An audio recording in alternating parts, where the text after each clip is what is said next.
Well, I'm back at Memorial Park Cemetery today, and I'm going up and I'm going to clean Captain Frank Frantz's stone here at Memorial Park. He's in section 4. I'm actually walking straight towards it. Looks like they removed the flag has been knocked down since the last time I was here. But as we say, I'll put it back up. So I have got a project going. I'd like to get the Oklahoma Rough Riders memorialized by the state of Oklahoma, and in doing that, I discovered Frank Frantz is buried in my hometown. So here we are. This is the governor's stone that he has as the last territorial governor of Oklahoma. And I'll move on and going to find his memorial stone, his Rough Rider stone for the captain, 1st US Volunteer Cavalry, died March 8th, 1941. And I have an order in right now with Memorial Park to go ahead and level this stone. So let me get everything set up and I'll be right back. The stone is very overgrown with the grass around it, and it's very unlevel, as you can tell. One end is this high, one end is even with the ground. I have a work order in with the Memorial Park, and they are going to level this stone back out. So I'm going to try to clean the grass off of it, and then I will get back to you and let you see the finished product, and then I will start to clean it. Most people don't even know Frank Frantz was a Rough Rider or the final territorial governor of the state of Oklahoma. He's out here, and not something they teach in history class, not something they talk about here. So I decided to come out and clean his stone and get it taken care of. I am on a project to try to get, as I said, a memorial to the Oklahoma Rough Riders. When I have talked to several people, they had no idea that 250, approximately 25% of the men that joined Theodore Roosevelt and Colonel Wood were from Oklahoma and Indian Territory. So here.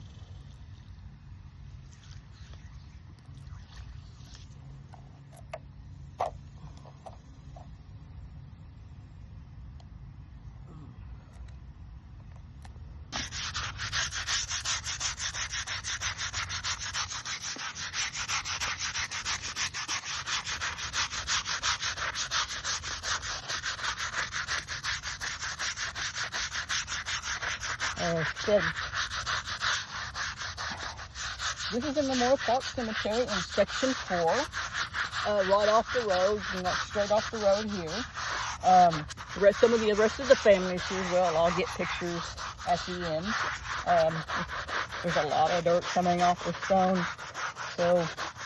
But I want to get the Rough Riders that came from Oklahoma Indian Territories, like Captain Allen Capron, who was killed on June 24th, 1898, the first U.S. Army officer to die in Cuba.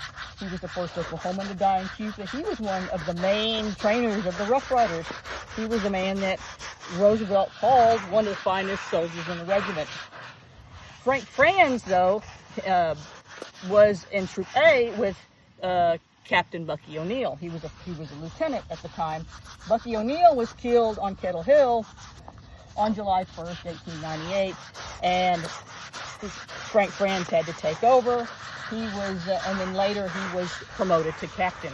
So I will stop right there for now because I got it already. It looks a lot better. That's the first scrubbing. I'm going to take a toothbrush to the words and put some more soap on it, and go from here and give it another scrub and a rinse and see where we are.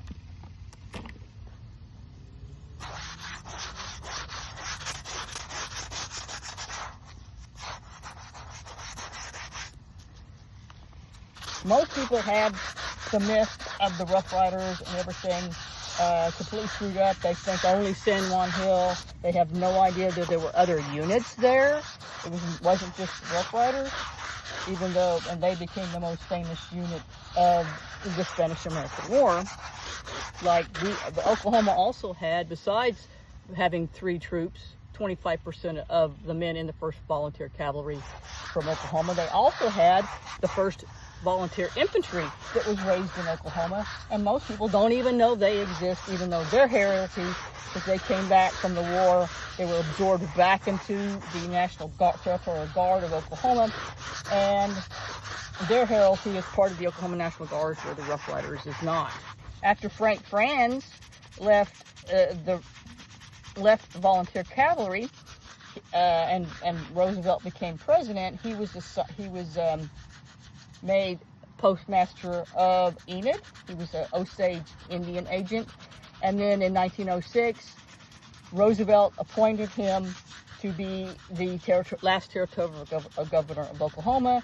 And in 1907, Roosevelt signed the presidential proclamation making Oklahoma the 46th state in the Union. So there's also a story of before he became governor, he boxed with Roosevelt in the White House and knocked him down 3 times. So he does have that notoriety that he did box with President Roosevelt, and he managed to knock him down 3 separate occasions. Oh. This needs some serious TLC from the Memorial Park.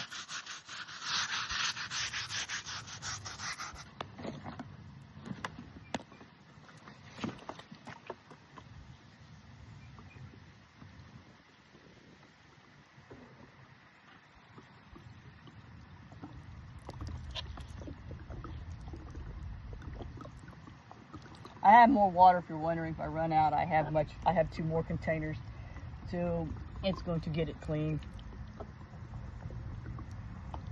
But there's already quite a bit of difference. Still here, giving it another scrub. But as you can see, the soap is actually coming off a lot cleaner now. Not as dirty as it was. So I'm just about done, and with my extra water, I probably am going to go take a stab at the base of the gubernatorial stone. But as you can see, this is coming nicely. The soap is white and it's not brown now. So this is almost done, and so I'll get back in a minute.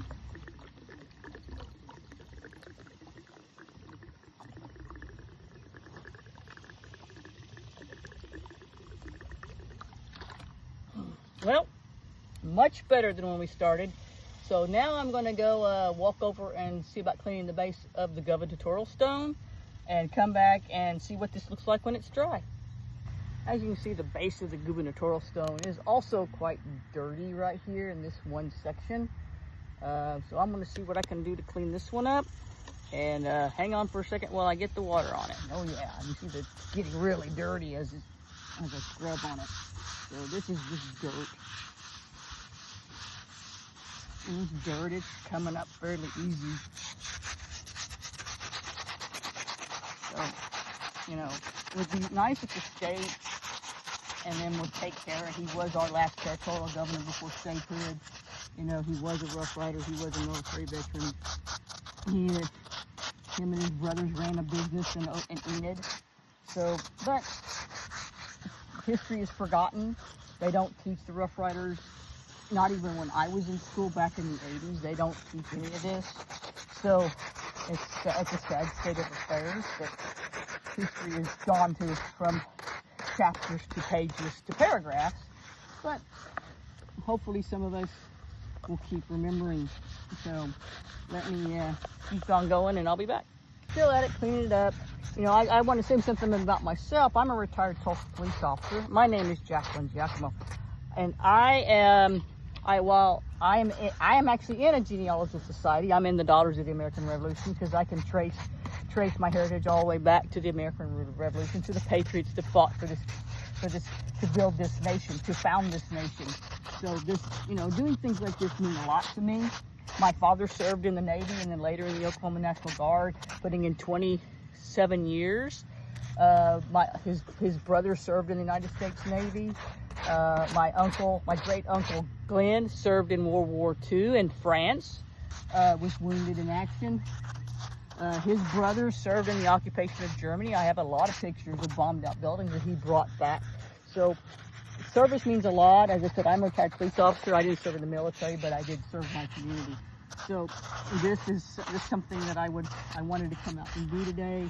And let me get this rinsed off and I'll be back. Much cleaner now.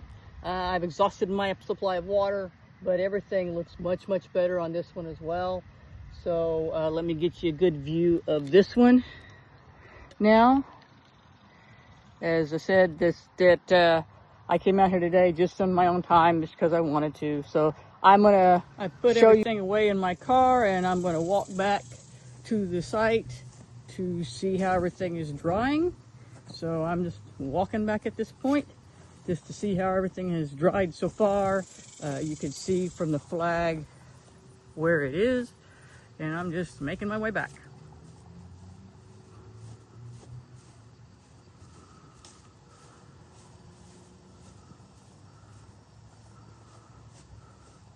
This stone is still drying, but as you can see, that base is much cleaner than it was before, and I put the small flag there. And we're going to move on to this one. As you can see, I put a much bigger flag here. It's waving really nicely. It's still drying, so it's not quite there yet, but it is getting there. I will come back and let you see the final outcome. While waiting for things to dry, I decided I'd just come down and put a flag on my stepfather's grave. He's in Section 50, Parkview North.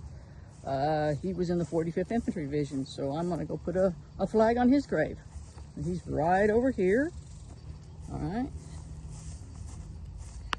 This is the bronze section, so everything has to be bronze in this section. And this is David M. Johnson. He was a sergeant in the 45th Infantry Division.